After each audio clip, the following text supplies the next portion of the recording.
Assalamualaikum pemirsa, semoga kalian tetap diberikan kesehatan dan umur panjang. Terima kasih Anda tetap bersama channel kami untuk melihat informasi terkini yang kami sajikan untuk Anda. Cerita horor kehidupan para tumbal alam gaib yang terjadi di Rembang, Jawa Tengah. Berikut simak dan dengarkan cerita lengkapnya. Ini kisah nyata yang terjadi di kota saya, Rembang, Jateng. Nama dan alamat sengaja saya samarkan demi kenyamanan hidup yang bersangkutan. Sebut saja Kartono, ia seorang pemuda umur sekitar 23 tahunan. Kesehariannya, sehari-hari ia hanya sebagai kuli panggul di toko sembako di kota Rembang. Kerja dari jam 7 sampai petang tanpa mengenal lelah demi menghidupi kesehariannya. Tempo dulu itu belum banyak yang kaya, hanya beberapa saja yang terlihat mapan, termasuk Nyonya Suharti ini. Nyonya Suharti ialah sang majikan Kartono, berperawakan galak namun dingin, memiliki hampir 3 cabang toko kelontong di kota Rembang. Emas berkilauan menghiasi tubuhnya, dari cincin sampai kalung, bak seperti toko perhiasan yang berjalan. Kartono baru bekerja sekitar 3 bulan lamanya. Ia masuk dan bekerja di situ sebagai pengganti karyawan sebelumnya, yang tak lain adalah tetangganya sendiri, yang sebelumnya bekerja pada Nyonya Suharti sudah hampir 1 tahun, yang meninggal mendadak saat jam makan siang di toko kelontong Nyonya Suharti. Hari-hari ia jalani sebagaimana mestinya karyawan kuli panggul, dari pagi sampai petang, begitu seterusnya. Hingga suatu hari, saat jam makan siang yang diberikan majikannya, hari itu terasa berbeda dari yang biasanya. Terasa mudah untuk membuat tersedak.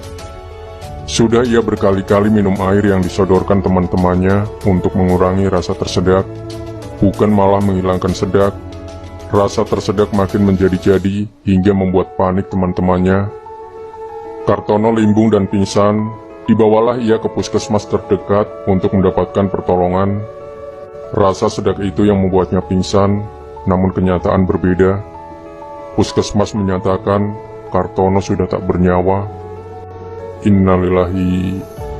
Kartono terbangun karena ditendang oleh sosok berperawakan tinggi besar dan hitam. Ia dibentak oleh sosok yang belum pernah ia kenal sebelumnya, apalagi tahu namanya. "Bangun, ikut saya."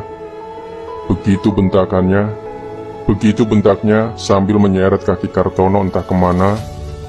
Tempat yang belum pernah ia tahu sebelumnya. Tidak ada pepohonan, semua serba warna kemerahan. Apakah ini di akhirat? Ia bertanya dalam hati. Ingin sekali ia tanyakan kepada sosok yang menyeretnya, namun ia urungkan sebab ia tak berani menatap mukanya yang seram dan kejam.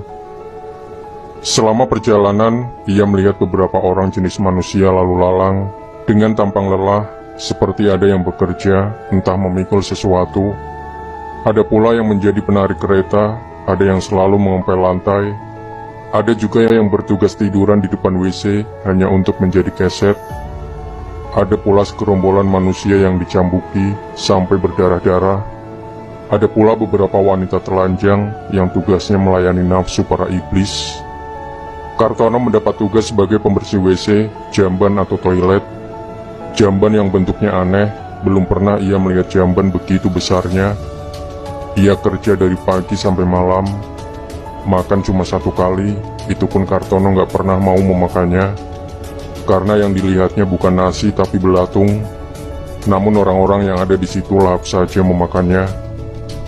Ia baru ngeh dan sadar, ternyata selama ini ia dijadikan tumbal oleh majikannya, yang tak lain adalah Nyonya Suharti sendiri, yang sampai tega mengorbankan karyawannya demi kekayaan di dunia. 7 hari sudah ia bekerja di situ.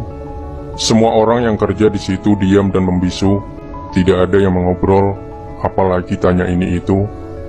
Tak dinyana ia melihat tetangganya yang dinyatakan meninggal sebelumnya. Hampir-hampir tak percaya ia melihatnya.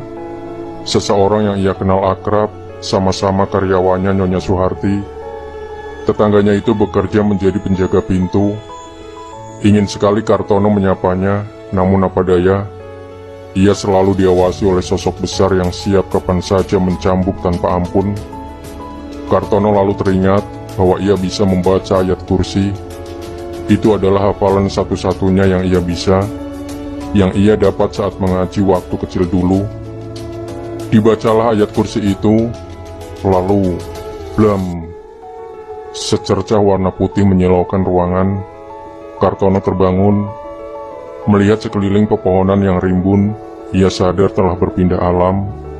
Puja dan puji syukur ia lantunkan kepada Allah yang telah menyelamatkan hidupnya dari cengkeraman perbudakan iblis atau setan tersebut.